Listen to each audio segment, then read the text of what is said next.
So my journey at Mergon feels like it's been all about leading through transitions.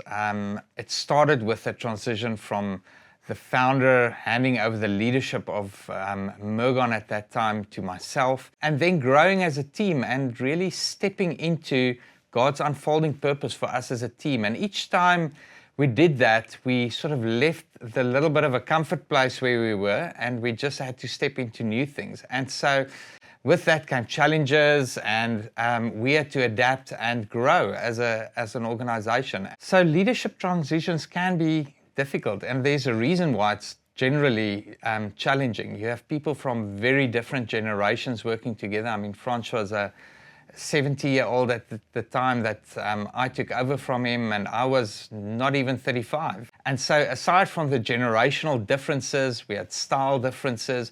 Francois had this amazing track record, and I was the new guy. And by all accounts, you almost think it shouldn't work. And so in one sense, it's really God's grace that brought us to through this journey. But in looking back, there are a few things that I can see now in hindsight that we actually did right. It was firstly about the right person at the time. Secondly, it was about following a good process. And thirdly, the timing had to be right. I always look back and remind myself that it definitely wasn't my brilliant CV and interview skills that got me the job. It was really Francois seeing something about an alignment between us that he felt safe to hand over Mergon, which he had built for 25 years up to that point, into my hands. There's so many wonderful biblical examples of leadership transitions that we can look at. One that really stands out for me is Moses and how he raised up and mentored Joshua.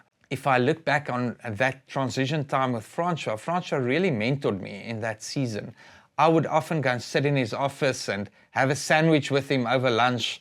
I would generally have his sandwich with him. I didn't really have my own sandwiches. And we would spend hours just talking, and he would share with me his leadership principles, some of the challenging things he'd been through, and how he dealt with that, and many of the stories that underpinned the Mergon culture. Even till today, we still talk about many of those principles that he shared with us, and we refer back to many of those stories that he had shared with us, almost as if we're part of that story. And so that process of embedding the culture and the ethos, I think, was extremely valuable in bringing Francois to a place where he felt comfortable, and bringing me to a place that I didn't just step into a vacuum, but actually stepped into a place where I was surrounded by a rich library of stories and memories that I could refer to and pull on from Francois' journey, but certainly in the last few years before that, from our journey together. Sometimes timing just makes the difference. Francois would often say timing is everything. In our case, it just felt like the right time. And I think that's again where sometimes leaders can get it wrong, is they hold on too long, or they think maybe just a bit more. And it's not just about the time, it actually is about discerning what God has called each leader to be responsible for. What are the time frames and the work that God had set up for each leader to do. And so that's why as leaders, we really need to discern what the right time is to step back and hand over leadership. 7 years after taking over the leadership of Mergon, I visited the Cape with some of my colleagues. We came for some business meetings, and I had my quiet time that morning, and I just felt God grip my heart, and I felt that there was a big decision coming, and that it had to do something to do with moving Mergon's offices to the Cape. We had about 20 people working for Mergon at that time, and Mergon was an established company in Pretoria in the north of South Africa, and had been there for over 30 years.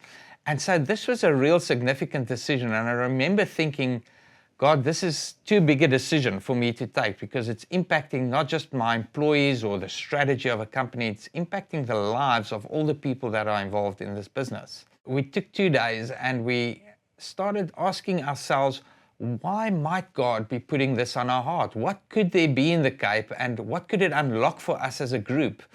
And we just shared this with each other and spent some time thinking over this. And then we took some time to pray. And after 2 days, we all came back together and we actually said we all feel united that God is calling us to make this decision and to move the business to the Cape. Once this decision was made, we needed to act swiftly. There was some talk whether we should wait a year or 18 months. And as a team, we decided, no, we need to move fast. We realized for our company to be in that state of transition and that in-between space for 12 to 18 months is just too long. And that even though the logistics was an absolute nightmare, there were tons of stuff that needed to be done. We decided we're going to go for it and make this transition as soon and as swift as possible. And so within 6 months, we found ourselves and the whole team walking into a new office in Stellenbosch in the Western Cape of South Africa. Probably 2 points that stand out for me in leading through transitions. The first one is to lead with patience, empathy, and understanding. We need to realize that change is something that happens externally. We appoint someone new, we shift something in our organizational structure, but the transition happens very much internally. That person that's affected by it has to move from an old, which that person may be loved and held dear, to a new, which holds uncertainty, which means stepping into a new season or into a new role. So we need to realize that it's a deeply personal thing for people to experience transitions. The second thing that I think is important as leaders, that when we lead people through transitions, we need to lead the process, but we don't always have to determine the exact outcome. Maybe just to link onto that point is that as leaders, we need to lead. Transitions don't just happen by themselves. If they just happen by themselves, they can go anywhere. And even though we have to have patience and empathy, and we have to create that space for everyone to contribute, ultimately, as leaders, if we deeply believe that we're on the right journey, we need to make sure that we show our people where we're going and that they know that we're going there. It's not a debate whether we are going to get there. We need to get there. As a leader, I often have to remind myself that an organization isn't meant to be perfect. It's never going to be perfect.